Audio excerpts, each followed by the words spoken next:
มาแต่งหน้าเค้กให้ลูกชายพี่น้องเพราะว่าซื้อเค้กมาเนาะซื้อเค้กมาแล้วมันเป็นร่อนจ้อนโพดนะพี่น้องค่อยก็เลยมาแต่ง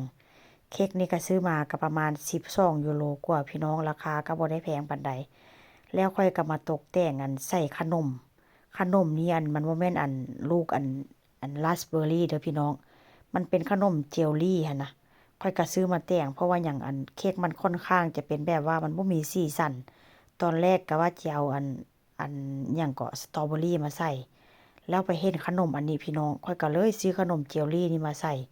เพราะว่าบ่ต้องมาแต่งใส่ก็ได้มันงามแล้ว แต่ว่ามันก็สีสันมันเศร้าโพดพี่น้อง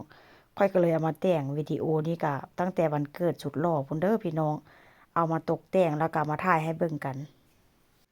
อายุ5 ขวบแล้วเด้อพี่น้องซื้อเค้กมาแต่ว่าแม่มาตกแต่งเอา ก้อนนึงก็บ่แพงเด้หน้าตาก็จะเป็นประมาณนี้แล้วแม่ก็มาตกแต่งซื้ออันนี้ขนมเด้อพี่น้องบ่แม่นของแท้เด้อเป็นขนม